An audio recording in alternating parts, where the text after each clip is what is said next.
This is security analysis. Benjamin Graham की.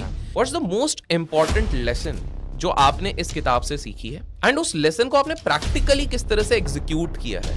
आई want to understand that. So this is actually lesson number 1 कि जब आप investing करते हैं तो आप रैंडमली नहीं कर सकते हैं. There has to be some sort of a method around it. It can be mix of science and art, वो चलेगा, दैट्स नॉट अ प्रॉब्लम. लेकिन कुछ एक मेथड. मार्जिन ऑफ सेफ्टी को अगर हिंदी में एक दो लाइन में मैं समझाना चाहूँ तो सर क्या होगा? What is margin? एक एग्जांपल से समझा देता हूं. एग्जांपल से समझाइए, वो बेस्ट है. तो फॉर एग्जांपल अगर आप एक ब्रिज बना रहे हैं, ठीक है, और वो ब्रिज के ऊपर यूर कंस्ट्रक्शन इंजीनियर, तो ब्रिज बना दिया एंड आपको बोला गया था कि यार इसके ऊपर ना 10 टन के व्हीकल जाएंगे. तो क्या आप वो ब्रिज का जो स्ट्रेंथ है 10 टन का बनाओगे, 15 टन का बनाओगे या 20 टन का बनाओगे?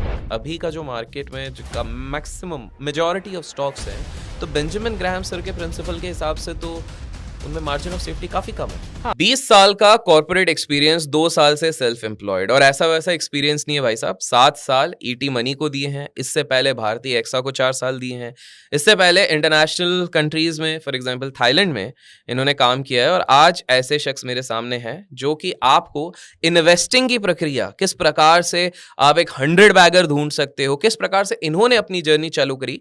We are going to understand all that and we have none other than Shankar Nath sir. Sir कैसे हैं आप? बहुत बढ़िया, thank you so much for having. Thank you so much. आप लोग इंटरेस्टिंग एक चीज़ देख रहे होंगे कैमरा में कि आज हमारे सामने कुछ किताबें पड़ी हुई हैं. अब यूजुअली काफ़ी सारे लोग पॉडकास्ट करते हैं, जैसे कि आप लोगों को पता है, हम कोशिश करते हैं ज्ञान कास्ट करने की, ज्ञान की धाराएं बहती है and no one better than Shankar sir. Shankar sir, सीधे मुद्दे पे मैं आना चाहता हूँ. हमारे सामने कुछ बुक्स पड़ी हुई हैं, one by one I want to come around these things, because जो किताबों की बात होती है, बहुत सारे हमारे जो व्यूअर्स हैं उनके साथ एक कंप्लेन रहती है कि हम इतनी सारी बड़ी बड़ी मोटी मोटी किताबें पढ़ नहीं पाते हैं. बट उनको ये समझना जरूरी है कि if you really want to become a serious investor तो काफी ज्यादा जरूरी है. तो सबसे पहली किताब जो मैं ऑडियंस को पहले दिखाना चाहूंगा, this is security analysis, Benjamin Graham की. इनकी सर एक और किताब है ना, इंटेलिजेंट इन्वेस्टर. सर ये किताब आई थिंक 900,000 पेज की किताब है. Yes. ये बहुत ही मोटी किताब आई थिंक है. हर साल इसका एडिशन बढ़ते जा रहा है और पेजेस बढ़ते जा रहे हैं. हाँ, तो मतलब 800-900 पेजेस की अगर ये किताब है एंड इतनी मोटी किताब है. सर सबसे पहली बात है, have you read this book? Yes, आपने पढ़ा हुआ है. I want to understand one thing sir. सबसे पहली चीज है, what's the most important lesson जो आपने इस किताब से सीखी है एंड उस लेसन को आपने प्रैक्टिकली किस तरह से एग्जीक्यूट किया है? I want to understand that. तो इसके बारे में please do help us. Sure. So ये जो किताब है ना आपके पास, this was compulsory reading for us when I used to study in my B school. This was MDI Gurgaon 2001 and हमारे प्रोफेसर होते थे professor Sanjay Bakshi, who is like one of the best value investors in India, one of the better once. And उन्होंने ये compulsory reading दिया था. तो 900 pages का time निकालना ऑब्वियसली बहुत मुश्किल था. मुझे पूरा 1 महीना लगा था पढ़ने में. In terms of, if I just give you a small background, जब बेंजामिन ग्राहम ने ये किताब लिखी थी, द फर्स्ट एडिशन, आपके पास पता नहीं कौन सा एडिशन है? This is a kind of the latest sixth addition. So the first edition came out in 1934. Okay. Oh, 1934. 1934. This is post the Great Depression. Exactly. 99 के बाद. So ठीक है. till the Great Depression happened, किसी को पता नहीं था कि स्टॉक्स को कैसे वैल्यू करना है. तो लोग अपने हवा में मतलब कुछ भी एक बना के ले लेते थे कि चलो let's buy this particular stock, इसका प्रॉस्पेक्ट्स अच्छे होंगे एंड स्टफ लाइक दैट. फिर जब ग्रेट डिप्रेशन आया तो a lot of people lost their money. मतलब 90% down, people lost 95%, 100% of the money also. तब प्रोफेसर बेंजामिन ग्राहम, उन्होंने पहली बार कोशिश किया इन ट्राइंग टू अंडरस्टैंड कि ये कंपनी को कैसे वैल्यू किया जा सकता है. सो this is actually lesson number 1 कि जब आप इन्वेस्टिंग करते हैं तो आप रैंडमली नहीं कर सकते हैं. There has to be some sort of a method around it.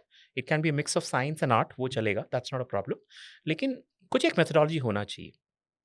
I'll give you one example. It's from the book itself. I used it. So मैंने जो पहला स्टॉक खरीदा था, and you know I can probably say it. It's a, I don't know if that company is still there. It's called Padmalaya telefilms करके company होता था. Okay. मैंने उस कंपनी को 50 रुपए पे खरीदा था. I'll give you the concept of how it works. इसमें कॉन्सेप्ट है, it's called net current asset value. Net current asset asset value, value. NCAV बोलते हैं उसको. Okay, what it means is very simple. Net current asset means current assets minus current liabilities. Current assets क्या होते हैं? जो आपके अगले 1 साल में जो आपके रिसीवेबल्स हैं, वो सब आपके करंट एसेट्स हो गए. Even cash is a part of your current assets. And आपके करंट लायबिलिटीज़ हैं कि आपको अगले 1 साल में क्या-क्या ऑब्लिगेशंस हैं आपके. मतलब कोई लोन लिया है आपने या किसी सप्लायर को देना है पैसा, all that is a part of current liability.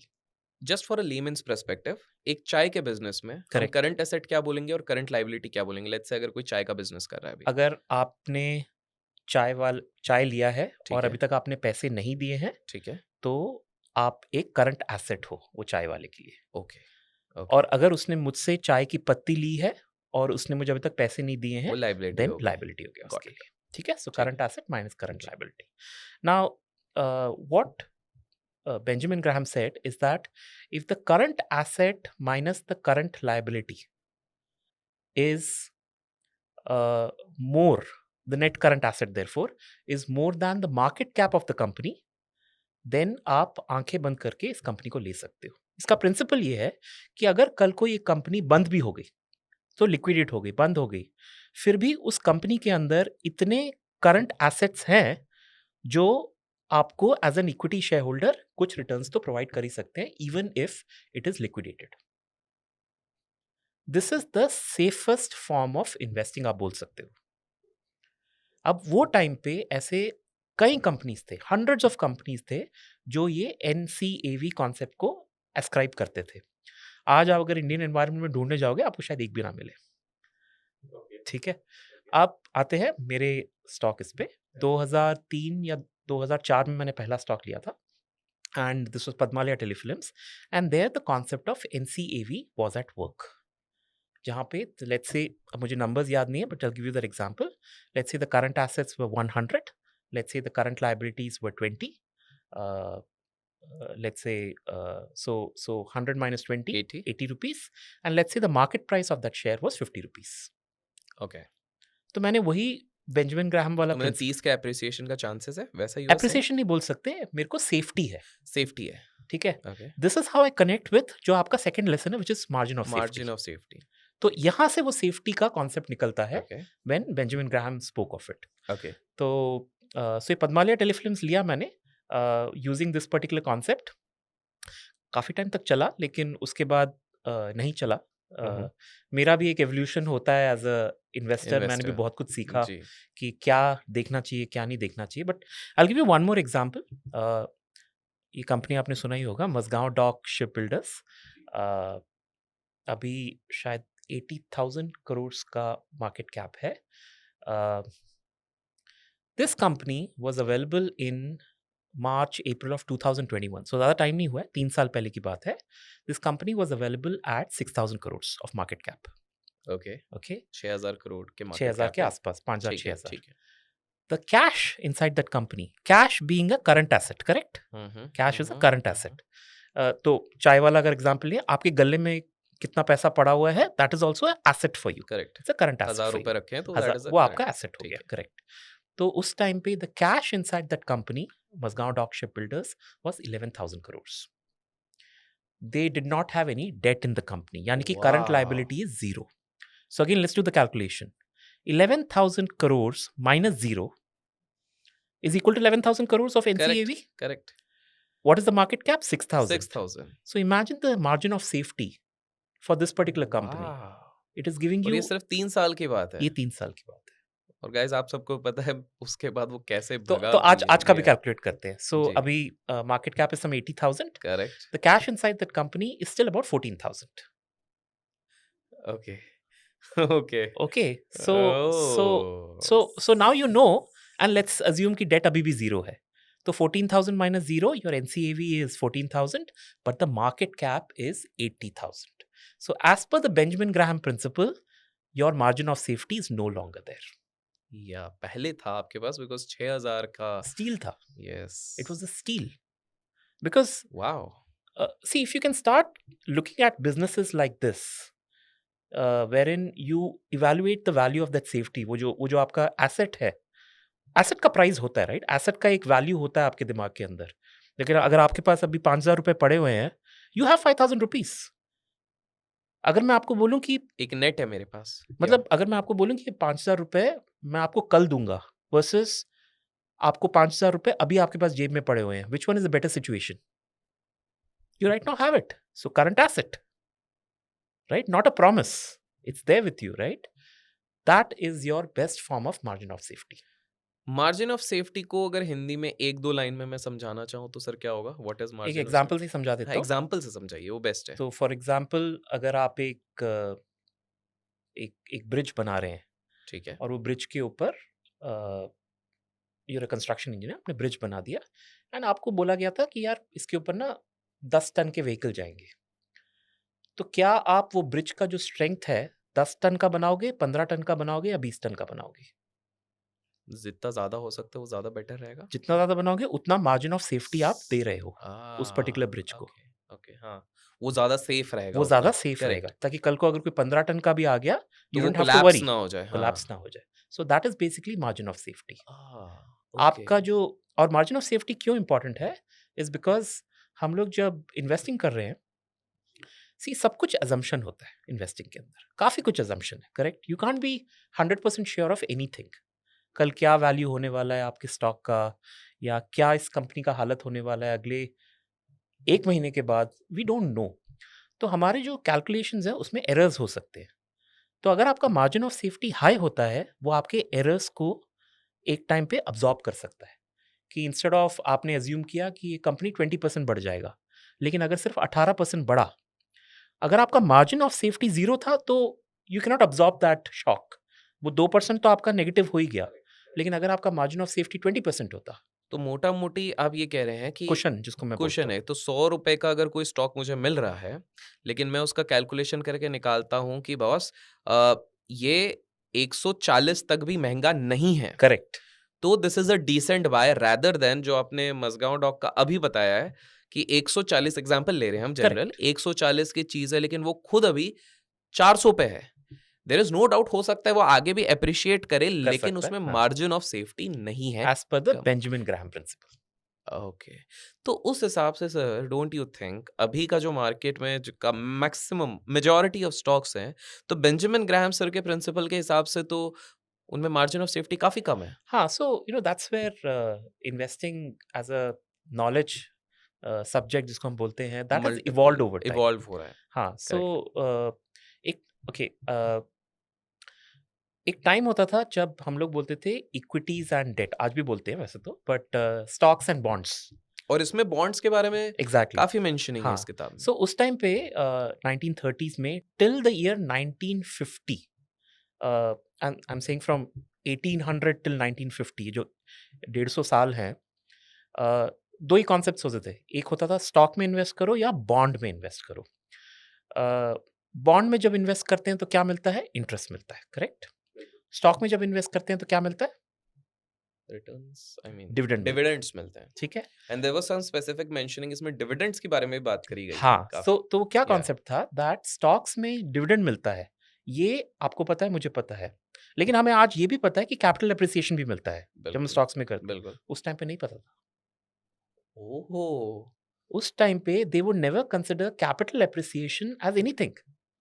मतलब उस समय पे अगर ये सब होता है जैसे हमारे नवरत्न कंपनीज़ होती, पीएसयूज़ होते हैं, हाँ, तो ये लोग तो उसी या ओके, उस वाले ओके। कॉन्सेप्ट में बैठ जाते हैं। Oh! So okay. So taking that same example, if a Navratna company let's say is offering you 10% 10% dividend yield, yield, okay, and it is offering you only a 8% interest on a bond of that company. Okay. So then you would opt for the stock more than the bond. But had the dividend yield gone down to 6%, you would you have would have opted for the preferred a bond. Bond. This was the concept till 1950. 1950 तक यही concept यही चल रहा concept था। था। मतलब okay. India की तो बात नहीं कर रहा, हाँ, ऑब्वियसली आई हाँ, एम टॉकिंग मतलब अबाउट द यूएस पे यूएस। ठीक है। ये कॉन्सेप्ट था। ओनली आफ्टर 1950 चीजें स्टार्टेड, आई मीन बदलने शुरू हुई, जहाँ पे लोगों ने बोला कि नहीं भाई, ये डिविडेंड ही नहीं होता है, इसके ऊपर एक कैपिटल एप्रिसिएशन भी होता है, ग्रोथ करके भी कुछ होता है। उसके बाद there are lot of corporate actions which can happen, company split हो सकती है 4 भागों में। वो सब काफ़ी बाद में आया। तो it's a very recent innovation, this concept of capital appreciation, जो आप और मैं सिर्फ उसी की बात करते हैं, बिल्कुल। हम तो डिविडेंड के बारे में सोचते भी उस नहीं है। समय पे केवल डिविडेंड्स की बात होती थी। एग्जैक्टली, कैपिटल एप्रिसिएशन बात ही नहीं बिल्कुल। करते थे। तो तभी आप इसके अंदर जो बॉन्ड्स देख रहे हैं ना, हाँ, हाँ, हाँ। what Mr. Graham is always trying to see is that is it better for me to take a bond or is it better for me to take a stock? Got it. Another related point inside the same book is where he says that sometimes you can look at a stock as a bond, which I think is a brilliant concept. आप थोड़ा explain कीजिए stock को कैसे bond के जैसे देखा जा Okay. सकता है? Uh, if a company is, let's say, at 100 rupees a share, okay, that's the share price, ठीक है। and वो आपको dividend yield दे रहा है 10% का, and you figured out कि ये 10% का तो देती रहेगा, ठीक है। ठीक है? So effectively आप उसको स्टॉक बोलोगे ही नहीं, you can keep on saying it, ये तो मेरे पास बॉन्ड है effectively. Okay. Okay. Before I jump on to this thing, हमारे पास एक और इधर किताब है। I just want to come, I will come back to this. Sure. This is coffee can investing. Okay. Saurabh ji ने लिखी हुई है। हाँ, हाँ। Have you read this book? I've read this book, ठीक है। yes. I think I have seen a video of yours also around coffee. हाँ, There's a recent video also, and my second video on my channel was I know coffee can. आपका हाँ, एक और video है। तो अभी आपने जो बॉन्ड वाली बात बोली है, हाँ जी। तो कॉफी कैन इन्वेस्टिंग, ऑल्दो मैं वापस आऊंगा इस पे, इसमें आपने कुछ देखे होंगे कि there are certain parameters, Correct. और कुछ स्टॉक्स को सौरभ जी बताते हैं कि ये एक 15% के CAGR से ग्रो कर रहे हैं। क्या मैं इनको इसी कैटेगरी में पुट कर सकता हूँ, ये जो बॉन्ड वाली कैटेगरी आप बोल रहे हैं, जैसे कि इसी में I think so Asian paints और इस तरह की company? Half of it. I'll explain how. बिल्कुल। Coffee can investing में there are two primary principles here. Two primary criteria आप बोल सकते हो, variables बोल सकते हो।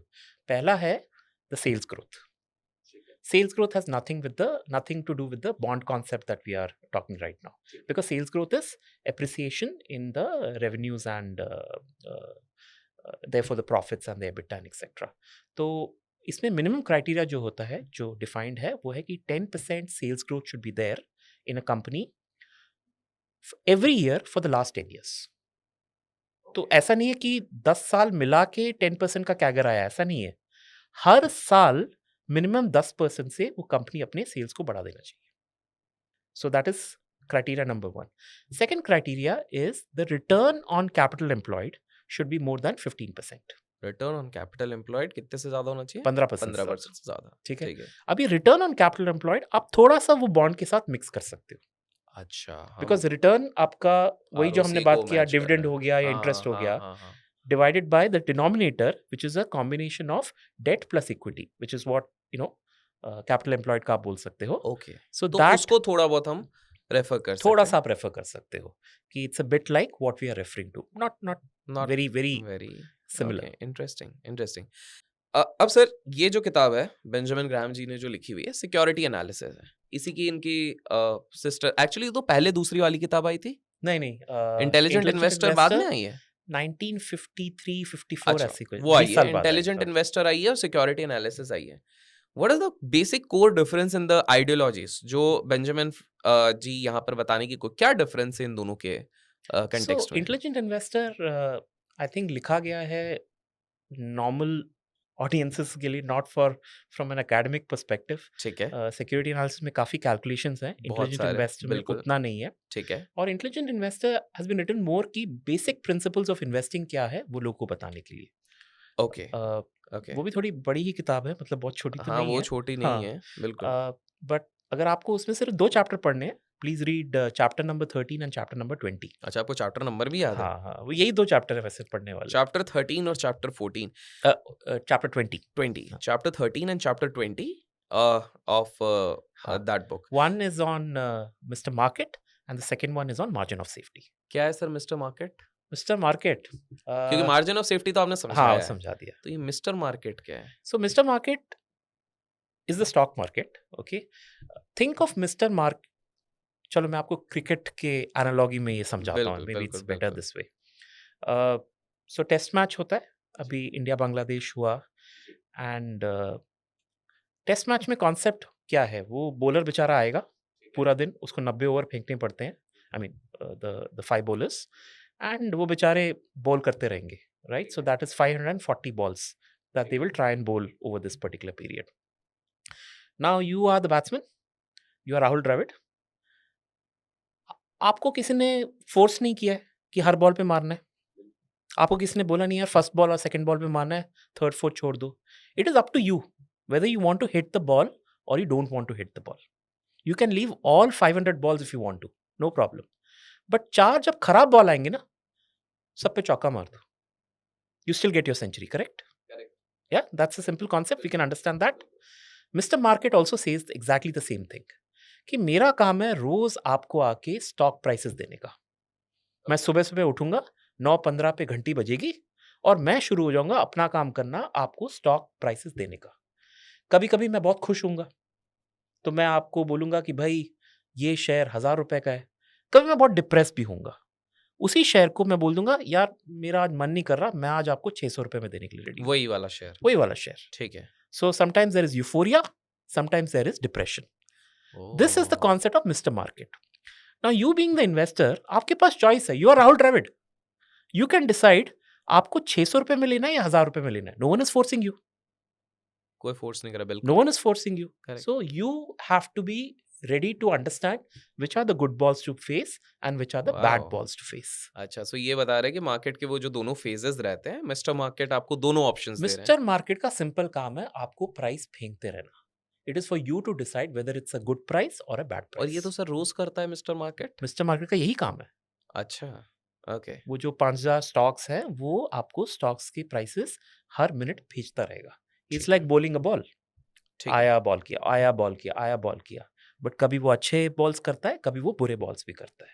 Correct. You have to be ready for the bad balls. Okay. एक क्वेश्चन मेरा शंकर सर, ये सिक्योरिटी एनालिसिस से ये चीज थी कि इतने साल पहले ये किताब लिखी गई है, रेलेवेंस होल्ड करता है आज के समय पे? सिक्योरिटी एनालिसिस में शायद उतना ना हो, बट इंटेलिजेंट इन्वेस्टर में डेफिनेटली है, because these are basic principles of investing. ठीक है. So definitely that has to be taken into. उसमें और भी chapters हैं. बिल्कुल. There's how an aggressive investor should, kind of look at his Invest. money. Conservative investors के लिए अलग chapter है. ओके.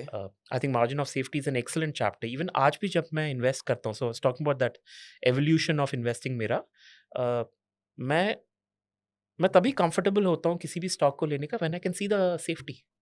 ओके. मुझे थोड़ा वैल्यूएशन कंफर्ट आप चाहिए. अपने इससे कुछ एक, इफ नॉट रीसेंट, बिकॉज अभी हाल फिलहाल में तो ज्यादा स्टॉक्स में शायद मार्जिन ऑफ सेफ्टी नहीं दिख रहा है, but in the recent past आपकी एनालिसिस के बेसिस पे कुछ आपके रडार पे आया वेर यू फेल्ट कि हाँ, because of margin of safety I am more comfortable entering that particular stock, if at all you can remember something, या any time in your investing career अगर आपको ध्यान आ रहा है. जैसे एक तो आपने मेरे को बताया 58, बाय द वे वो कितना गया था सर? कौन सा? जो आपने एक स्टॉक स्टार्टिंग में बताया, your first stock, the Padmalaya हाँ टेलीफोन. हाँ. वो तो 2 रुपए तक नीचे चला गया था. I sold it at 25 at a 50% loss. मेरे को लगा सर आप अच्छी कहानी अरे नहीं, बताओगे वो कि अब वो हो मल्टी गया, बैगर अब बन वो- गया, ये तो नुकसान में निकाल दिए So यार. उसके बाद मैंने एक लिया था, हाँ. which was HFCL I think, and okay. that one was available at 64 rupees. ठीक है. The cash inside that company was 67 rupees. Okay. So go with that same principle या कि अगर मेरे पास इतने पैसे होते हम्म. तो मैं पूरा कंपनी खरीद लेता. I could have gone down to the bank, I would have written a check in my name and I would have made a profit of 3 rupees. Wow. Think from that perspective. या कि 64 में एक company मुझे मिल रही है जिसके अंदर 67 rupees का कैश है. So ultimately in terms of stock appreciation वो तो कितना वो गया? अच्छा गया था. वो about 250 के आसपास गया था. 64 पे लिया था. हाँ, एक साल के अंदर 250 पहुंच गया था. ओके. वाह, एक साल के एक अंदर. साल के अंदर. वाह. सर मुझे एक चीज बताइए, नाउ आई जस्ट बिकॉज काफी भारी हो रहा है तो उसको मैं थोड़ा साइड रख रहा हूँ. ये जब किताब की बात करी ली है, कॉफी कैन इन्वेस्टिंग, हाँ जी. इसमें सर सौरभ जी ने कुछ प्रिंसिपल्स बताए कि ये पैरामीटर, जिनमें से कि एक का आपने डिस्कस किया जब हम बॉन्ड वाले पार्ट को डिस्कस कर रहे थे कि ये प्रिंसिपल्स हैं, इनके बेसिस पे मेरा ना एक मेरे दिमाग में एक ख्याल आता है कि इसमें जिस तरह के एग्जांपल्स दिए हैं, एशियन पेंट्स दिया हुआ था, correct. Polycab I think so was Pidilite होगा. पिडिलाइट था, इस तरह के. HDFC बैंक होगा. अब सर इसमें जब मैंने जब ये किताब पढ़ी थी, एशियन पेंट्स के बारे में जब मैंने देखा था, काफी इंटरेस्टिंग इनसाइट्स थे, बट मैं कॉमन अगर थ्रेड सबका देख रहा था तो उस समय पे एक और पैरामीटर था सर कि इंडिया ग्रोइंग स्टेज पे था. मतलब मैं आज भी बहुत लोगों को ये कहते हुए सुनता हूँ कि यार वो तो ग्रोइंग स्टेज था। उस समय पे तो आप कोई भी प्रिंसिपल लगाओ वो कंपाउंड करेगा। प्लस सौरभ जी के इंटरव्यूज़ में मार्सलिस इन्वेस्टमेंट जो वो सँभालते हैं एक चीज़ मैंने हमेशा नोटिस करी he talks about how the biggest multi bagger of any time is Asian Paints. The biggest multifold returns जो इंडियन कॉन्टेक्स्ट में दिया गया है। प्लस इसमें एचडीएफसी बैंक के बारे में बात करी गई थी Yeah, if you I am got not a wrong. lot of massive companies, massive big, company one of I the biggest wealth creators in wealth the creator country are इसमें आई there. Think हाँ, कहीं पर एक पूरी list थी towards the end या somewhere जहां पर कि इन्होंने सारे वो बताए थे। अब सर जैसे एचडीएफसी बैंक की जस्ट बात हो ही गई है, अब किसी व्यक्ति ने कॉफी कैन इन्वेस्टिंग सीख के हाँ जी, यही किताब पढ़ी, उसने बोला भाई इसमें ये प्रिंसिपल दिया हुआ है, वो गए स्क्रीनर डॉट इन पे, हाँ, उस पे तो सर मैं बता रहा हूँ अब तो आप खोलते हैं तो उसी पैरामीटर पे 500 कंपनीज आ जाती हैं। ये जो पैरामीटर्स बताए इतने मार्केट कैपिटलाइजेशन, तो इफ किसी को चेंज करना है तो मार्केट कैपिटलाइजेशन चेंज कर लो उस फॉर्मूला में तो शायद थोड़ा हाँ, तो ऊपर मैं वो भी नीचे हो। आपको बता देता हूँ। इफ यू पुट हाँ, that formula and market cap को आप मोर देन 1000 रखेंगे, अगर आज आप ट्राई करेंगे आपको 80 कंपनी मिलेंगे। बोलिए सर ने ये भी रिसर्च। तो सर मेरा ये सवाल है जैसे एशियन पेंट्स हो गए, ये हो गए, don't you think it is not that formula, या यू स्टिल थिंक कि आज के समय पे भी अगर हम ये फॉर्मूला यूज करें this is definitely going to help us to make a decent long term return? I want to understand your perspective. So see, this is where certain thought processes have changed over time. तो जो आपने point किया बोला था वो बिल्कुल perfect था। uh, let's go back to what was said in the book. पहले हाँ, पहले आप ये ठीक है, बताइए कॉफी कैन इन्वेस्टिंग में बोला क्या गया? हाँ, बोला ये था कि choose those companies which are established companies, यानी कि उनका 10 साल का रिकॉर्ड है, दैट्स द फर्स्ट थिंग। फिर बोला गया था कि उनका जो सेल्स है वो 10% से ग्रो होना चाहिए हर साल पिछले 10 साल के अंदर, सो 10 10 10 10 10 और मोर, एंड उसका जो रिटर्न ऑन कैपिटल एम्प्लॉयड है that was 15% across all these 10 years. तो हर साल कम से कम 15% का रिटर्न ऑन कैपिटल एम्प्लॉयड होना चाहिए। ठीक है, अब क्या हुआ है, because you raise that point on India growing and everything, इस पिछले 10 12 13 सालों को आप तीन भाग में डिवाइड कर सकते हैं। The first one is let's say from 2012 until 2015. If you look at the P ratios of all these companies you mentioned, your Asian Paints, Pidilite, your which ones are there? A lot, I'll tell you. Don't even remember. I think इसमें Titan and stuff हाँ like हाँ that. मतलब काफी हाँ, ये सौरभ जी ने तो काफी सारे इसमें बताए थे। या go ahead, I will tell the हाँ. Names in a while. So if you look at the P ratio, the valuation of these companies, they were very less at that time, probably around 30 on an average. Okay. Then came the next phase, which was from 2016 से लेके 2019 तक, and ये जो सारे P ratios थे, they had gone up to let's say 45 for the same companies as an average. Then from 2021 till now, they are right now at probably around 60. So what was 30 became 45, became 60. So I'm trying to answer your question from a point of entry. 30 में जब आपने enter किया, absolutely happy. Everyone is happy because you would have made good amount of money. Correct. But if you try and enter those same stocks at 60, you're in for a root shock. तो क्या मैं इसको इस तरह से भी देखूं कि इस किताब में जब मैंने पढ़ी थी, मतलब सर टाइम हो गया है तो थोड़ा आपको भी हाँ जी, टाइम हो गया होगा, तो उसमें इन्होंने अलग अलग ईयर के मॉडल पोर्टफोलियोज बनाए थे। करेक्ट। 2010 जो भी है, हाँ, 2011 पूरे 12। 17 साल के बनाए थे इन्होंने मेरे तो ख्याल से। अगर मैं इसको अब रीसेंट टाइम्स में लूं तो क्या ये सही तरीका होगा कि जिसने कॉफी कैन इन्वेस्टिंग को 2020 21 22 में लगाया, ही और she is into a much much better position rather तो 2024 में लगाएगा? क्या मैं इस एंगल से देख सकता हूँ इस चीज को? आप देख सकते हैं इस एंगल से, जिसने 2012 में लगाया वर्सेस 2024 में जो लगा रहा है। बिल्कुल बिल्कुल। But what it also means is that इसका मतलब ये नहीं कि the principle is bad. Okay, I am not challenging the concept of coffee can आप बोल इन्वेस्टिंग रहे हो एट ऑल। कंसेप्ट सही है, हाँ, it's only the time of entry तो आप कह रहे हो टाइमिंग बहुत ज्यादा इंपॉर्टेंट है इस पर्टिकुलर चीज में। But if you think from a positive angle, आप ये बोल सकते हो कि इतने एक्सपेंसिव स्टॉक्स नहीं मेरे को यूज करने अभी, but are there a set of let's say mid cap stocks जो अभी वो 30 वाले स्टेज पे हैं, जो कल को वो भी 60 बन सकते हैं 10 साल के बाद? प्रॉब्ली देयर तो आर। इस पैरामीटर को हम कैसे डिराइव करें? Should we change the market cap? Change the market cap. तो हम जब स्क्रीनर पे जा रहे हैं तो हम मार्केट कैप चेंज करके थोड़ा उसमें परम्यूटेशन कॉम्बिनेशन लगा के फिर लिस्ट निकालें, वो ज्यादा बेटर है। That's one way of तो going क्या मैं about it. ऐसा समझ सकता हूँ कि सौरभ सर ने Or you can put an additional filter there, saying that like uh, uh, the P ratio is not more than, it's not an obscene number, for example. कुछ insane number नहीं हाँ होना हाँ, चाहिए, जैसे ठीक है। डिक्सन टेक्नोलॉजीज आ गया सडनली, हाँ वो बिल्कुल। 180 के पी रेशियो हाँ पे हाँ पड़ा हाँ हुआ हाँ है. हाँ हाँ, Seems weird, right? Why would I have Dixon Technologies in my absolutely this thing जी at this moment? बिल्कुल 3-4 साल पहले it was a different story, but now it's a different story. So you can't always, मतलब आप सिर्फ एक see एक filter क्या है? एक filter is just a, it's a filter. उसका काम डिसीजन लेना नहीं है. It's not a stock picker. Screener का मतलब स्क्रीनर है. It's not picker.com. It is screener.com, right? Or screener.in, whatever हाँ is the screener website. Dot in हाँ. It's not picker.in.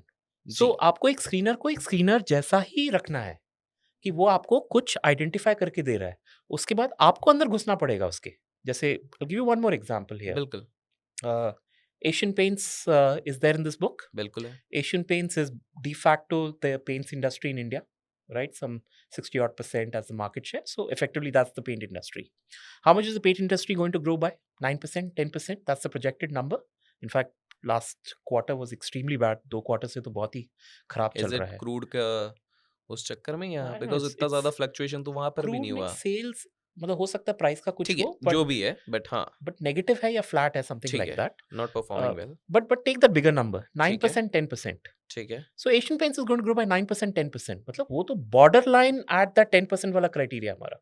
बिल्कुल Okay, so maybe this is not the right company for us to have in this correct particular scenario, right? Correct Or maybe the paints industry itself is not the right sector for us to have. So आपको एक second level of understanding करना पड़ेगा. So if you can pick out stocks which are not in that 9-10% kind of a growth trajectory, which are probably at a 20% growth trajectory, you have a better chance of doing well even with a coffee can. The principle is absolutely sound. इसमें risk कैसे manage करेंगे sir, coffee can investing में? Is there any principal जिससे कि हम अपना risk manage कर सकते हैं for coffee can portfolio? At which stage? Let's say मैंने आज एक अपना कॉफी कैन इन्वेस्टिंग पोर्टफोलियो बनाया हाँ है, जी. मैं इसमें से अपने स्टॉक्स कब निकाल रहा हूँ as per his So principle? so so the coffee can principle says that it's a coffee can. मतलब आपने एक बार stocks को अपने coffee can में डाल दिया, फिर आप भूल जाओ. उसी में भूल जाओ। हाँ. क्या आप इससे एग्री करते हैं? No, I don't agree. Because you have evolved as an investor हाँ ओवर टाइम, हाँ. तो क्या हम इस चीज से, इस पर्टिकुलर सेगमेंट से ये कंक्लूड कर सकते हैं कि केवल एक बुक की थ्योरी हम Exactly. लेके अगर अप्लाई करें that is not right, over the period of time आप उसको एक्सपेरिमेंट करें और इवॉल्व हो एज एन हाँ, और इसमें investor? just to to close loop this, why I don't agree with this is because now we know that companies go through different stages. बिल्कुल कोई ग्रोथ स्टेज पे होता है, कोई मैच्योरिटी स्टेज पे आता है, कोई डिक्लाइन स्टेज पे भी चला जाता है. करेक्ट सेक्टर्स के साथ भी यही होता है. सो आप ये नहीं बोल के रख सकते ना कि यार ये स्टॉक बढ़ता रहेगा. पेंट्स का डिमांड 20% होता था per annum, now it's only 10% per annum. There might be reasons for that. Similarly, you have other companies which at one time were growing at 40%, 30%. Now they're growing at only 15%. So सबका वो एक level आता है जिसमें they become very mature industries and they don't grow at those same that's same rate. numbers. हाँ. इससे मैं ये भी कंक्लूड कर सकता हूँ कि कॉफी कैन इन्वेस्टिंग के बेसिस पे जो आपने बीच में बोला मिड कैप्स के हिसाब से हम देख लें, थोड़ा सा चेंज कर लें, and once they reach that stage of maturity then Then probably you can relook at it. हाँ हाँ. फिर हम उसको उसके हिसाब से देख के कर Exactly. सकते हैं। With that being said sir, एक और किताब है क्रिस्टोफर जी ने लिखी है, एकदम स्वार्थ वाले किताबें आ रही हैं आपकी, ये एकदम ये कॉफी एक एक कैन करके और आ रही है सर, 100 देखिए बैगर. मतलब खास इस चीज के लिए कि शंकर सर नहीं, आ रहे आप हैं रेट तो बढ़ा रहे हैं. पहले आपने मार्जिन ऑफ सेफ्टी से बहुत ही हाँ कंफर्टेबल, उसके बाद आपने सर कॉफी गुड थिंग्स 100 थोड़ा बैगर टाइम तक पहुंच लगाते गए हैं, आप. अब सीधे 100 बैगर पे आ रहे हैं। सर ये जब किताब पढ़ी है, पहले तो बात तो इसका टाइटल ही एक है कि 100 बैगर्स। हाँ. मैं पहला क्वेश्चन, कहानियां चलती है बहुत सारे, विप्रो को अगर आपने अगर इतने साल पहले 30 साल पहले इतने डाला होता तो आज 700 करोड़ रुपए होते। अगर आपने आज से 15 साल पहले अंडर गारमेंट्स ना पहन के पेज इंडस्ट्री में पैसे डाले होते तो आज आप इतने इंडस्ट्री के मालिक होते। फर्स्ट, इस किताब में बेसिक प्रिंसिपल क्या दिया गया है which you could understand from this particular book, पहले मैं वो समझना चाहूंगा। सो 100 बैगर्स, इसमें एक ट्विन इंजन्स करके एक, I think it's Christopher Mayer, right? या Christopher, so he talks about something called twin engines. Twin engines means वो क्या दो चीजें हैं, ठीक है अगर अप्लाई करें तो आपका स्टॉक ₹1 से ₹100 बन सकता है. That's what are these two things? Number one is the growth in EPS, earnings per share. Earnings per share is simple, net profits divided by the number of shares in the company. Okay, that's the thing. EPS is the most important number. अगर आप पूरा P&L उठा के देखेंगे, लोग बोलते हैं कि सेल्स मतलब रेवेन्यू मेरा इतना बढ़ गया, फिर कोई बोलता है मेरा एबिटा इतना बढ़ गया, कोई डिक्लेयर करता है कि मेरा पैट इतना बढ़ गया. Honestly बोलूं, these things are not that important. The most important number is the one at the bottom, which is EPS आपका कितना बढ़ा. I'll explain this probably with a simple example. समझ लीजिए आपने प्रॉफिट कमाया 10 करोड़ का इस साल, अगले साल आपने प्रॉफिट कमाया 20 रुपए का. ठीक है. ठीक है, 20 करोड़ रुपए का. ठीक है, 10 करोड़ रुपए का और 20 करोड़ रुपए का. आपके पास कितने शेयर होल्डर्स हैं इस साल? आपके पास समझ लीजिए 10 crore share holders, 10 crore shares हैं आपके पास. ठीक है. So 10 crore divide by 10 crore comes to 1. तो ईपीएस आपका इस साल का हो गया 1 रुपी. ठीक है. नेक्स्ट ईयर क्या हुआ, आपने ये 10 करोड़ बाय 10 करोड़ ईपीएस हो हाँ, गया आपका ईपीएस हो 1. गया आपका 1, राइट. ठीक है. Let's say next year you earn 20 crore. So mentally आप बोल रहे हो कि मैंने अपना प्रॉफिट्स को डबल कर दिया. But let's say the number of shares that you had was not 10 crores. It had increased to 25 crores. आपने कोई कैपिटल रेज किया, आपने इक्विटी रेज किया, ठीक है, आपने राइट्स इशू निकाला, आपने कुछ किया. ठीक है. The number of shares have increased to 25 crores. Now what is your EPS? 2.5? No, it's 20 divided by 25. हाँ, ठीक है. So that's 0.8. Point, हाँ, कम हो गया. तो आपका 1 रुपी से आपका That is EPS a diminishing. It's a diminishing thing. So Yeah. as a shareholder, you've actually got less amount of earnings at your disposal now. So that is a bad thing. So what the first engine says कि first of all आपका EPS grow होना चाहिए. Okay, there's no number defined for it, but obviously he means a respectable number. कम से कम 15-20% से grow करेगा तो अच्छा है. So that is EPS growth, number 1. Number 2 is the second engine is PE expansion. Okay. PE being the price earning ratio. तो आपका price earning ratio expand होना चाहिए. थोड़ा सा एलैबोरेट कीजिए सर इसको. चलिए एग्जांपल ही दे देते हैं. एग्जांपल, ठीक है. हिंदुस्तान यूनिलीवर लिमिटेड, ठीक है, we all know this company. Okay. Between 2012 and 2015, okay, वही जो मैंने आपको 3 ईयर्स का मैंने बोला था आपको. So 2012 to 2015 the P ratio of Hindustan Unilever limited was a very consistent 35-40 के बीच में. 35 से 40 के बीच में पीई चल रहा था. ठीक है, चल रहा का. ठीक है. फिर 2016 से 2019 का आप उठा के देखेंगे, एचयूएल का पीई चल रहा था बिटवीन 55 एंड 60. 55 से 60. और maybe it was 50 to 55. हाँ, 50 से 55 के बीच में was the P ratio there. उसके बाद बिटवीन 2021 एंड 2024 अभी तक that P ratio is now between 65 and 70. So what has happened is the PE expansion has happened. मतलब HUL लोगों के लिए इतना valuable होने लग गया as a company because safe था, you can put in money, आपको पता है कि वो बढ़ने ही वाला है because you know all those products that HUL has, हम लोग खरीद रहे हैं वो सब products अपने रोज के इसके लिए. उसका it's a very mature company, उसका return on capital employed high है, so everything was set. तो लोग उसको premium देने लग गए मार्केट के अंदर. तो वो जो So what is P ratio? Everyone understands, right? It's कि 1 रुपए के प्रॉफिट के लिए आप कितना पैसा देने के लिए रेडी है, कितना रुपए देने के लिए रेडी है. तो पहले आप 35 रुपए देने के लिए रेडी थे 1 रुपए के एचयूएल के प्रॉफिट के लिए. उसके बाद एक फेज आया जब आप 50 रुपए देने के लिए रेडी हो गए 1 रुपए ऑफ प्रॉफिट के लिए. अब आप 70 रुपए दे रहे हैं फॉर 1 रुपी ऑफ प्रॉफिट.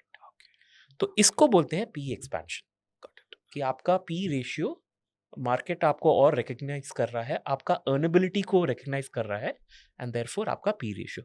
तो अगर इन दोनों को साथ में मिला लेना, then you have a superstar company in the making. Because एक तरफ से आपका ईपीएस ग्रो कर रहा है और दूसरी तरफ से it is more valuable to the customers also as a stock. तो जब ये दोनों साथ में काम करते हैं, 1 rupee can become 100 rupees very quickly. Wow, beautifully explain. तो सर ये 100 बैगर्स की तो हमने बात कर दी एंड लोगों को समझ में आ गया कि भाई 100x वाला स्टॉक कैसे लेना है. Over to the next book, Peter Lynch साहब. एक तो मेरे को एक चीज समझ में नहीं आती, वन अपॉन वॉल स्ट्रीट है सर. ये सारी किताबों में एक ही चीज रहती है, अर्निंग अर्निंग अर्निंग. इस किताब को भी आप खोलोगे तो काइंड ऑफ रेफरेंस अर्निंग्स का ही है. Earnings earnings earnings earnings. काफी इंपॉर्टेंट अर्निंग्स यार. हाँ, नहीं है, मैं मना नहीं कर रहा हूँ, आमदनी तो सबकी इम्पोर्टेंट है सर, बिना अर्न किए तो हम क्या ही करेंगे। बट सर इसमें अलग क्या है? इस किताब को अगर मैं पढ़ता हूँ, other than earnings, what is the more crux जो मेन की मैं बोलूँगा जो यहाँ से हम डिराइव कर सकते हैं? इसमें एक अच्छा वेरिएबल है, एक अच्छा क्राइटेरिया है, it's called the peg ratio, PEG ratio. Peg अच्छा पीईजी, पीईजी तुम पीईजी हाँ, समझ गया नहीं, था? नहीं समझ हाँ। गया सर, पेग तो वही होता है। तो हाँ, peg ratio is a simple formula. What it says is, numerator में आप अपना पी रेशियो डालिए ठीक और है, डिनोमिनेटर में you should put in the expected earnings growth. Okay, okay, okay, okay, again वो अर्निंग्स वर्ड तो वापस आ गया वैसे तो, फिर आ गया, बट इस बार एक डिफरेंस है इसके अंदर, it's talking about expected earnings growth. ठीक है। तो इसको सर थोड़ा-सा अपन मतलब आप ये समझाइए, बट इसके साथ अगर कुछ एग्ज़ाम्पल्स भी आप दे सकते हैं हाँ, अराउंड एग्जांपल्स मैं दूंगा उससे पहले थोड़ा जस्ट समझाने के बाद आप थोड़ा इस पे एग्ज़ाम्पल्स भी दीजिए। हाँ, एक एक okay, so let me explain this first. पहले समझा दीजिए। सो कॉन्सेप्ट सिंपल है, पेग रेशियो हमें हेल्प करता है समझने का कि एक स्टॉक अंडर वैल्यूड है, फेयरली वैल्यूड है या ओवर वैल्यूड है। ओके, न्यूमरेटर में आपका है पी रेशियो, आप कुछ भी पी रेशियो रख लीजिए, let's say there is a P ratio of 40 for example किसी स्टॉक का। Okay, denominator is expected earnings growth, यानी कि उसका ईपीएस, नॉट प्रॉफिट्स, ईपीएस कितने रेट पे ग्रो करने वाला है, क्या एक्सपेक्टेशन है। अब समझ लीजिए EPS is going to grow by only 20%। तो 40 divide by 20, numerator divide by denominator, 40 divide by 20 gives us a PEG ratio of 2। 2 now according to Peter Lynch, उन्होंने जब ये बनाया था which was probably in the 1970s और 80s, a peg ratio of 1 is fairly valued, hmm, a hmm. peg ratio of more than 1 is overvalued, okay, and a peg ratio of less than 1 is undervalued. ठीक है। ठीक है, अगर आप fast forward today देखेंगे, I would say PEG ratio of 2 is actually fairly valued nowadays. तो अगर वो 1.5 भी होता है ना PEG ratio, I kind of consider it as under valued sort of this thing in today's environment. ठीक है, just my personal opinion, but this is how I generally do it. एक एग्जांपल से ही समझा देता हूँ इसको। सो रिसेंटली मैंने एक स्टॉक के ऊपर काम किया था, done analysis, it's called Imagica world. ये थीम पार्क? थीम पार्क, हाँ, ओके। बढ़िया है सर, हाँ। सो तो Imagica world was available at some P ratio. Okay, let's keep it as 50 for now. Okay, just giving an example right now. The EPS growth was only 10%. But क्या 10% था? The current EPS growth was 10%. Okay, Okay, current EPS not the expected earnings growth. हुँ, हुँ, अब हुँ। expected earnings growth कैसे पता लगता है? हमें calculate करना पड़ता है। I calculated the expected earnings growth as 100%. So I am expecting that ये कंपनी अपने प्रॉफिट्स को डबल करेगी इस साल as compare to the last year. अब आप पूछेंगे कैसे होगा भाई, डबल कैसे हो जाएगा? It's very simple. ये कंपनी थीम पार्क्स में है, Imagica world. They have bought last year, sorry early this year, they bought 5 additional theme parks. 5 additional theme theme parks, parks. ये पांचों चालू थीम पार्क्स थे, मतलब देवर ऑपरेशनल। तो क्या हुआ, इसके पास पहले जो समझ लो 100 करोड़ कमाता था, वो इस साल 200 करोड़ कमा लेगा, बिकॉज ओह! उसने जो खरीदा है वो भी तो चालू है ना, वो भी तो कमा यस, रहे हैं। यस, यस, यस, तो yes. 100 becomes 200. So if it okay. was a profit of let's say 30 crores, that is going to become 60 crores. Hmm, So your EPS is growing here by 100% kind of a number. Okay, Okay, okay. so now when you do a P ratio of let's say 50 हाँ, divided हाँ। by 100%, you are going to get a 0.5 का PEG ratio. Okay, लेकिन अगर आपने expected नहीं देखा होता, अगर आपने ट्रेलिंग EPS ग्रोथ देखा होता कि पिछले 12 साल में कितना होता है, you would have got a PEG ratio of 5, क्योंकि हमने गॉट इट, 10% कैलकुलेट किया गॉट था इट। उस टाइम पे। सो अच्छा, this is the okay, big okay, difference between. Okay. और मैं क्यों स्ट्रेस कर रहा हूँ, अगर आप आज स्क्रीनर खोलेंगे या कोई भी स्क्रीनिंग सॉफ्टवेयर खोलेंगे, वो लोग जो पेग रेशियो कैलकुलेट करते हैं ना, they don't do it on expected, they do it on trailing earnings growth, which is a problem.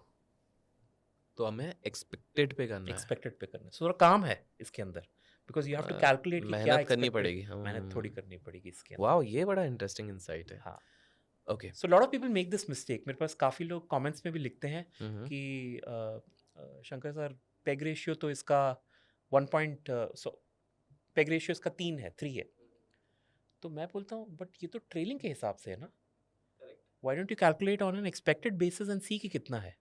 Then they again come back to me, some of the smarter ones, they come back to me and they say, हाँ, I now realize that actually अगर expected पे देखेंगे, the PEG ratio is only 0.8. So if you have companies which can show you 0.8, 0.7, 0.5, you have to you have to give a serious thought to these companies. ये actually काफ़ी अच्छे हो सकते हैं. Sir इसमें ना 6 कैटेगरीज बताते हैं स्टॉक के, उनमें से एक कैटेगरी है सिक्लिकल्स. Cyclicals, हाँ जी. पहली चीज तो ये सिक्लिकल स्टॉक होते क्या है, and if you could also elaborate with some examples in the Indian stock market Sure. कि आपका क्या एक्सपीरियंस रहा है या whatever you have studied. Sure. So cyclical is business cycles, basically. Every stock doesn't go through a cycle, a business goes through a cycle. Okay. So for example, the real estate cycle. ठीक है. Okay. 2004 से लेके 2012 was ठीक a है. boom period for real estate. ठीक है. Okay, all the stocks, if you check out, Yeah. all your Unitech, your DLF, and all those people did very well. Then from 2012 to 2020 was a down cycle for real estate. All your stocks were down. Kitna down? They were down by like some 40-50%.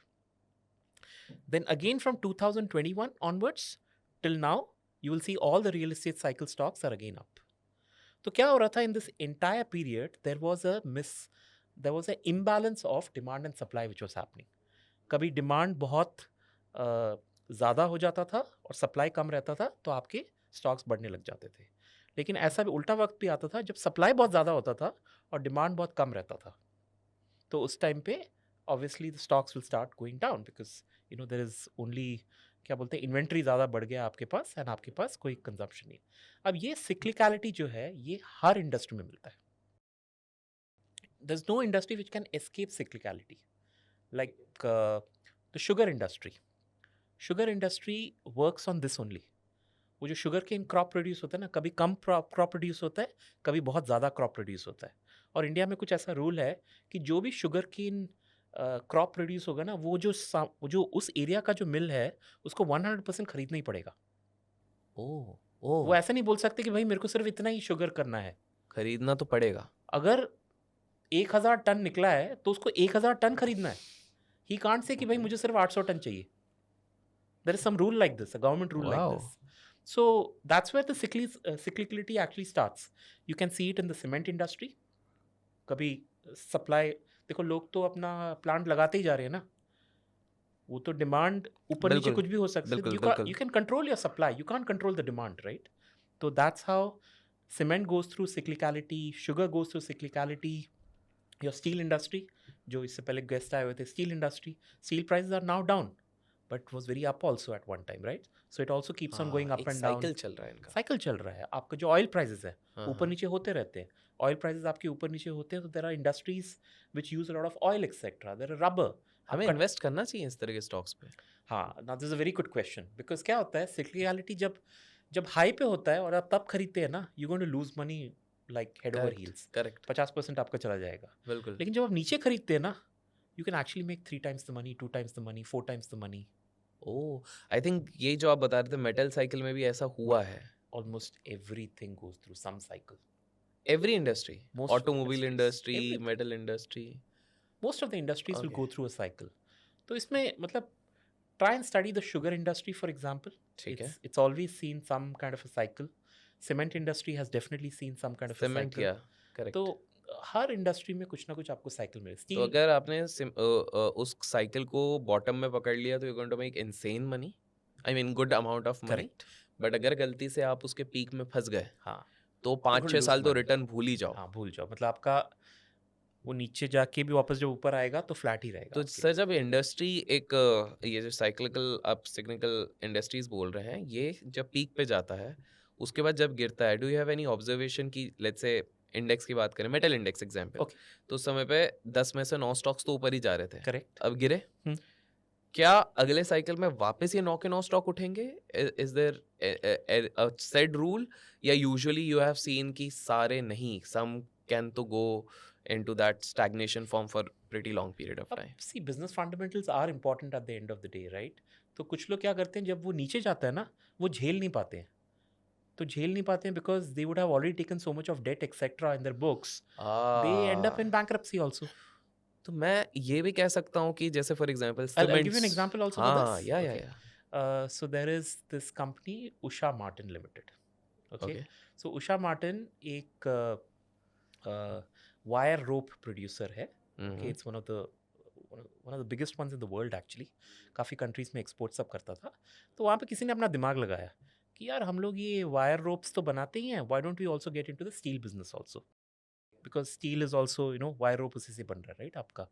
So they invested in the steel industry at the top of the cycle. They Okay. invested, they acquired something. अच्छा, this company itself invested in. हाँ, ठीक है. हाँ, ठीक है. तो उसने steel बनाना भी शुरू कर दिया. ठीक है. Then 2018 में the steel industry started to या take a करेक्ट nosedive, ठीक करेक्ट. है. What happened because of that is this company went into तभी losses. शायद ये यूएस और चाइना का भी बहुत चलता रहता था. ट्रम्प साहब कुछ ना कुछ कमेंट्री भी कुछ करते तो थे. कर काफी रहा सारी था. चीजें चल रही हाँ, थी. या so वही वो साइकिल होता है. साइकिल था. Steel prices, अब वो हाँ, डिप हो गए. इन्होंने महंगे में खरीदा इन्होंने हुआ. महंगे में खरीदा था. ठीक है. Now जब वो dip हुआ, the company which was always profitable suddenly went into losses. And they had collected a lot of debt inside that business. Okay. Okay. फिर 2 साल बाद किसी ने फिर दिमाग लगाया कि यार ये हम कहाँ घुस गए हैं, मतलब why did we get into the steel thing? तो then they sold off their steel divisions which includes their manufacturing units और उनके जो iron ore and coal के mines थे उनने finally बेच डाले टाटा स्टील को. I think 4,300 करोड़ में कुछ बेचा.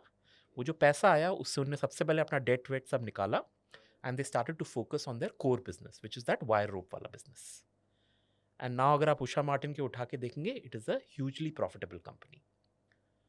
ओके. तो it's not just you and me as investors जो कभी फंस जाते हैं, बिजनेस कंपनी भी फंस जाता है. तो सर गोइंग बिकॉज आपने मार्केट इतने सालों से देखा है, ये जो सत्यम का केस हुआ था, हाँ जी. I know there were third party transfer का इशू था, कॉर्पोरेट गवर्नेंस का इशूज था, मल्टीपल इश्यूज थे. कैन आई से कि इनके जो रामालिंगम राजू जी थे उनका एक जो थॉट प्रोसेस था, because he had invested heavily into real estate, वो जो मेटियस जो भी बना के उल्टा कर दो तो वो हो जाता है, उससे करके उन्होंने काफी रियल एस्टेट लिए थे and towards I think so Noida Gurgaon के आसपास या कहीं मेट्रो के पास, हैदराबाद में, सॉरी हैदराबाद लिए थे, सो सॉरी हैदराबाद के इधर लिए थे, ये एक्सपेक्टेशन में कि भाई मेट्रो आएगा तो और दाम बढ़ जाएंगे, रेलवे कॉन्ट्रैक्ट्स आएंगे. रियल एस्टेट तब बबल बन रहा था एंड आई गेस 2008 का क्राइसिस हुआ. करेक्ट. एंड इन सब का डेंट गया. क्या मैं ये कह सकता हूँ कि ये भी साइक्लिसिटी के चक्कर में फंस गए उस चीज पे, बिकॉज उन्होंने काफी पीक पे बाय किया था. I know there were corporate governance issues, third party transfer था, काफी सारी चीजें थी.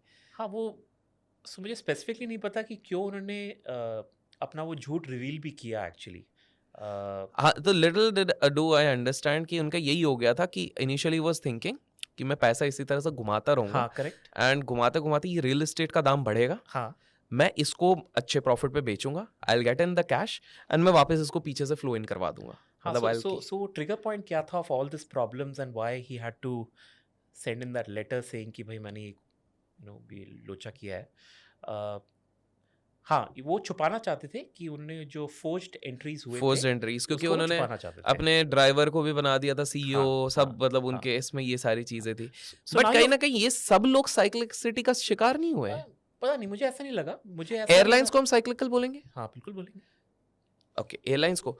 Do you think other than the bad financial decisions, cyclicity ने भी विजय माल्या को हिट किया हिज बिजनेस, या जितने भी एग्जिस्टिंग एविएशन बिजनेसेस थे, जेट एयरवेज हो गए या जो भी हो गए, सारे प्रॉब्लम्स थे. साइक्लिसिटी ऑफ एयरलाइन बिजनेस कैसे होता है? Again it's a demand and supply situation.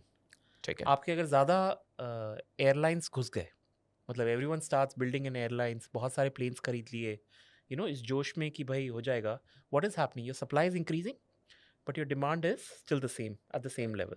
What happens if demand is the same and supply is higher? Your ticket prices start going down. Tickets prices start going down means आपका जो realization है वो goes down. Realization goes down means आपकी जो unit economics है, the profit per seat that you make, that starts going down. In that case, I can take what I could understand with cyclicity. ये जैसे हमारे festives में जो idols बनाते हैं, जो मूर्ति बनाते हैं, इसको तो मैं साइक्लिसिटी कह सकता हूँ, बिकॉज जब दुर्गा पूजा आती है, गणपति पूजा आती है, महंगे हो जाते हैं तब प्राइसेस। महंगे हो जाते हैं, बट इन जनरल करेक्ट फिर ओवर द ईयर, करेक्ट। मतलब ये इनका टाइम चलता है मोस्टली इसको जुलाई हम टू साइक्लिसिटी नहीं, इसको हम सीजनैलिटी बोलते हैं। सीजनैलिटी बोलते हैं, हाँ, बट हाँ सीजनल हाँ, but it's the same thing, हाँ, kind correct, of kind of same उसमें thing, मैं yeah. इजियर एक्सप्लेनेशन के हिसाब हाँ। से ये चीज सोच रहा था। तो सर ये मेटल्स हो गए, ये भी इसमें आ गए, सीमेंट्स हो गए, वो भी इसमें आ गए, almost you are saying almost all the Most commodities will definitely most fit into this. Commodities will fall into this thing. Interesting. Sir इसमें एक और कंसेप्ट था before I move to the last book.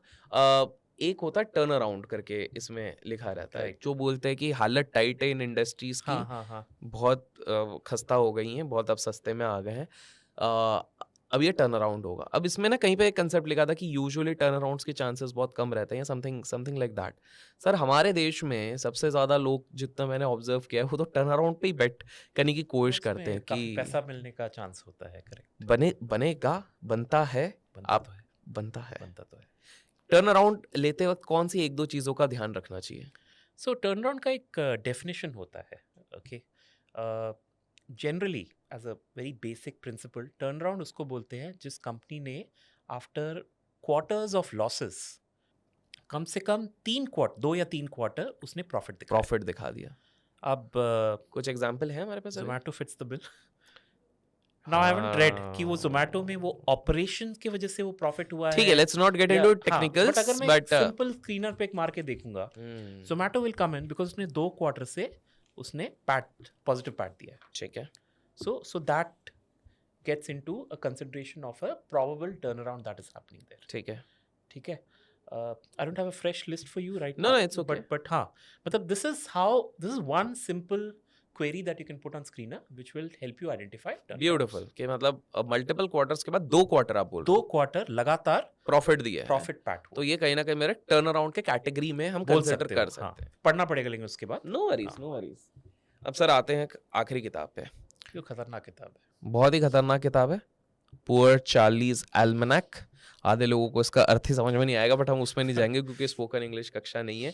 And by the way guys, अगर आप चाहते हैं कि हम कुछ और किताबों को कवर करें, and if you really want, because sir काफ़ी in depth statistical data driven करते हैं, ये सर टाइम पास भी नहीं करते हैं, सर बिल्कुल टू द पॉइंट बोलते हैं। इफ़ यू वांट कि हम इस तरह का एक 2 आवर का 2 से 3 घंटे का प्रॉपर सेशन रखें, तो प्लीज कमेंट्स में पार्ट 2 लिखिएगा, and mention the book name, because sir has red almost most of the prominent finance books, तो आप वो मेंशन करो ताकि सर आपके साथ अपन एक पूरा डिटेल्ड उस पे हम 2-3 किताबें लेके ही एनालिसिस करें।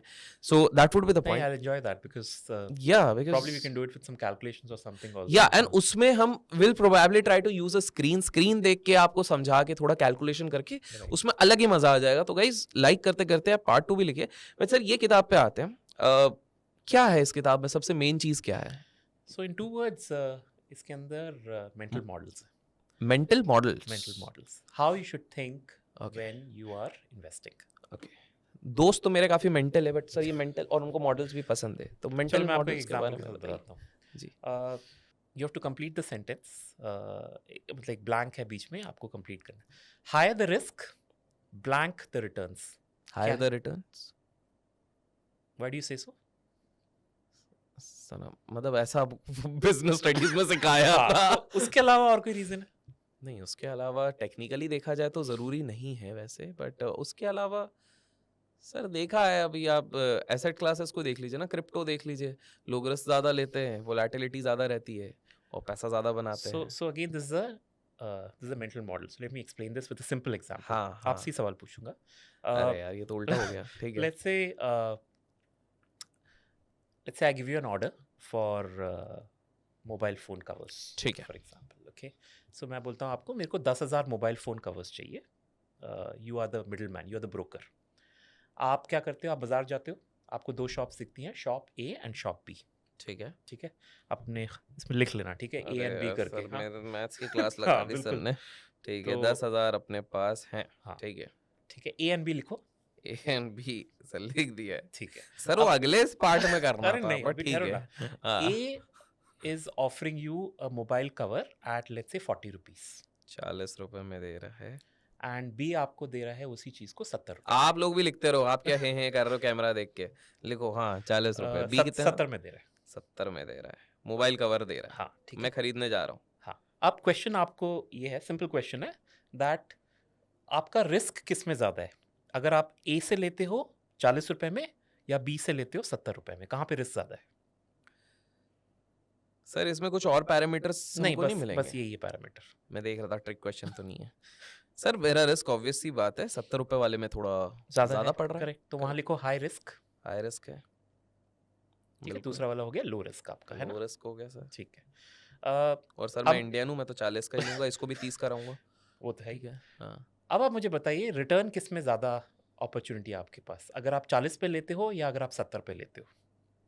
आपका मार्जिन किस में ज़्यादा है? 40 वाले पे ज़्यादा है। तो वहाँ लिखो हाई रिटर्न बिल्कुल। और दूसरे में लिखो लो रिटर्न। ठीक है। अब ज़रा पढ़ के सुनाओ क्या लिखा है। ए में क्या है? हाई रिटर्न, लो रिस्क, लो रिटर्न, हाई रिस्क क्या है? लो रिस्क हाई रिटर्न है। और बी में? हाई रिस्क लो रिटर्न है। सर एकदम से जज्बात पलट दिए, हाँ वो वाला बिल्कुल। हो गया ये तो। So think about it. That's what investing is. That's what a mental model is. आपको एक corrupted mental model दिमाग में दिया हुआ है कि higher the return, higher the risk. Got it. And it's true. No one is saying it's false. But when you start doing good investing, actually the reverse is more true. अगर आप कोई ऐसा कंपनी पकड़ते हो जिसमें risk कम है, I am again trying to connect back with that thing on margin of safety. हम एकदम बिल्कुल स्टार्टिंग वाले पे आ गए। हाँ। बिल्कुल। हाँ। So see that's how everything connects together. Hmm. तो अगर आप कोई ऐसा इन्वेस्टिंग कर रहे हो जिसके अंदर मार्जिन ऑफ सेफ्टी हाई है, where the chances of you getting your EPS growth is high, where the PEG ratio is on the lower end, your risk is low but your return chances are extremely high. और आपने जो बाकी चीज़ें बोले मुझे, जैसे turn arounds की आपने बात की, जी। अगेन ठीक है, उसमें रिस्क कैन ऑल्सो ठीक बी है। स्लाइटली हाँ, high, but if you have calculated it beautifully ना, आप देखोगे कि एक्चुअली आप पैसा उसी में बनाओगे जहाँ पे आपका रिस्क लो था और आपको रिटर्न उसमें हाई मिला है, not the other way around.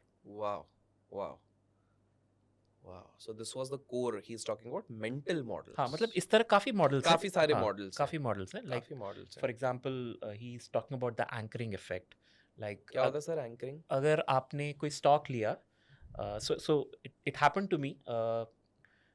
Titan Industries, I first bought the stock when the market cap of Titan Industries was around 300 crores. 300 crore का था। आपने तो मार्केट राकेश कैप जी से पहले ले लिया उसी ये के तो। आसपास था। राकेश जी ने शायद 2001 में लिया था, मैंने 2003 या 2004 में लिया था। I think it was about 80 rupees a share that time. Stock मतलब स्प्लिट विट सब के पहले बात बोल रहा हूँ, उस टाइम पे क्या था। एंड मैंने तो बहुत अक्लमंदी दिखाई, मैंने जैसे ही डबल हुआ मैंने बेच दिया। अरे वाह सर, आप तो एंड हमारे जैसा कल उसके बाद फिर से डबल हुआ, फिर से डबल हुआ, फिर से डबल हुआ, फिर से डबल हुआ, ऐसे करके कुछ 9-10 बार तो डबल हो चुका है। So so but why didn't I buy again? That's the big question. Correct कि और महंगा हो गया यही सोच के। It's because of the first time I कि भाई बॉट। जब मैंने इतने कम में 300 हाँ, करोड़ के मार्केट कैप में लिया तो मैं अभी 3000 मैं में क्यों 3000 लूं? में कैसे लूं? 4000 5000 तो 30,000 भूल ही में जाओ, कैसे लूं? 30,000 तो भूल ही जाओ। हाँ, तो दिस इज एंकरिंग इफेक्ट। मैं यू उसी आर चीज anchored by the old price, the first price. And ये बहुत बहुत बहुत लोग प्रोमिनेंट के है, साथ होता है बहुत ये। प्रोमिनेंट है। I think it happened with me in Tata Motors post Covid के बाद भी वही सेम चीज था। 2.5 times correct. I am out. या एंड फिर मैं इस पे क्यों लूं, मैं इस पे क्यों लूं, फिर इस पे क्यों लूं, एंड आज सोचता क्यों नहीं लिया। Exactly. Oh that So, was so I've obviously learned from this. जैसे अभी recently 2021 I bought Himadri chemicals, specialty speciality chemicals. Chemicals. And uh, I think I bought it at some 42 rupees. Okay. Was the first entry point, okay and that jumped up to 420 in a matter of I think 2 years or something. You took it at what? 42 पे लिया था, 420 पहुंचा दो साल के अंदर। 10 beggars तो आपके पास भी बहुत सारे हैं। हाँ सर, लेकिन अभी तो 100 बनाएंगे ना। 100 बैगर्स, बिल्कुल तो बिल्कुल। उस पे now the big question is that do I have the, मतलब मेरे में क्या वो स्ट्रेंथ है कि मैं 420 में खरीदूं? मतलब 100 गुना जाने, मतलब 10 गुना जाने के बाद I actually bought more at 420। ये होता है एवोल्यूशन ऑफ एन इन्वेस्टर। हाँ, दिस इज एवोल्यूशन। फिर मैंने एवरेजिंग अप किया at 420। Pyramiding. Now In another 1 year later, it is, I think it's about 700, 750, something like that. So वो जो 420 था, even that has gone up by 75%. Wow. So what I have noticed, मतलब यही देखा है मैंने कि हम लोग बोलते हैं ना एवरेजिंग डाउन करो, वेल्थ बनता है एवरेजिंग अप से। राकेश जी भी तो यही बोलते हैं, राकेश बोलते थे, झुंझुनवाला। अच्छा। जी हाँ, ही सेड हाँ। पिरामिडिंग करो, हाँ। एवरेजिंग मत करो, नीचे वाले को मत, तो हाँ। पिरामिड करते जाओ। जो अच्छा बढ़ रहा है विनिंग ना, वो पोजीशंस को आप मोमेंटम ऐड जो आ करो। गया है, जी। उसके ऊपर और लो। Wow. So this is the mistake I made with Titan, which I don't want to make it with other stocks I'm buying. Amazing, amazing, तो वो amazing. Anchoring effect, it all starts with that anchoring effect जो मैंने बात किया था, कि ठीक वो है। जो आपने छोड़ दिया ना, वो जो 1 रुपए पे आपने खरीदा, उसके बाद आप वेट करते रहते हो कि कब वो वापस 1 रुपए बनेगा, वो कभी बनेगा ही नहीं 1 रुपए। अमेजिंग। तो सर ये कॉन्वर्जेशन तो बहुत धमाकेदार हुआ है। We are pretty sure that audience प्यार दिखाएगी और पार्ट 2 बहुत जल्द होगा। तो आज हमने सीखा कि भैया पेग सिर्फ पीना नहीं है, पेग रेशियो चेक करना है। दूसरा हमने सीखा कि मेंटल और मॉडल के पीछे नहीं भागना है, मेंटल मॉडल सीखना है।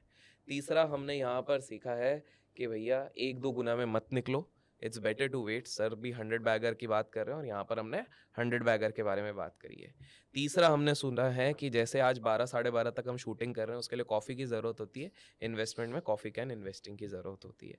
एंड फाइनली हमने ये सबसे पहले हमने जो शुरू करा था, that was around the security analysis, जो है तो बड़ी मोटी किताब है, लेकिन उससे सीखने के लिए काफ़ी मिलता है। ऑल्दो सर का ये कहना था कि ये थियोरेटिकल ज़्यादा है, कैलकुलेशंस यहाँ पर ज़्यादा है, बट बेंजामिन ग्राहम की जो दूसरी किताब है उसमें which we would try to probably cover in the second part based on जो भी नाम हमारे इसमें आते हैं। तो ये सारे, तो सर हमने बहुत ही सारी चीज़ें संक्षेप में इस चीज़ में सीखी है। आई पर्टिकुलरली लाइक्ड जो आपने पीजी का कंसेप्ट बताया, मतलब there was some interesting twist around that. तो कि स्क्रीनर वाला जो आपने बताया कि भाई अलग False है, हाँ। फॉल्स है, हाँ। और थोड़ी मतलब काफ़ी सारे लोगों को पता नहीं रहता है, दे जस्ट उनको लगता है कि स्क्रीन्स मिल गई हैं, हम बस पैरामीटर डाल रहे हैं और वो कर लेते हैं। राइट फ्रॉम हमने कॉफ़ी कैन इन्वेस्टिंग में भी आपने एक बहुत अच्छा चीज़ बताया कि हम थोड़ा सा ट्वीक कर लेंगे तो वी वुड प्रोबेबली, या फिर एक एड ऑन फिल्टर जैसे आपने पी रेशियो की बात कर ली, अगर हम वो लगा लेते हैं तो काफ़ी सारी चीज़ें। So I have kind of read these books except for the 100 bagger I mentioned, ये भी पढ़े हुए और भी कुछ हमने देखे हैं।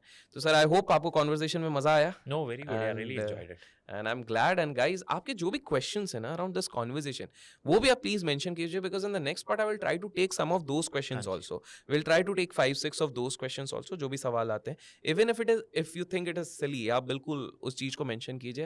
एंड सर ने तो अपनी कुछ अच्छे एग्जांपल्स के थ्रू भी एक्सप्लेन किया है। And hope to see you soon sir, thank you so much for coming. Thank you so much for having me.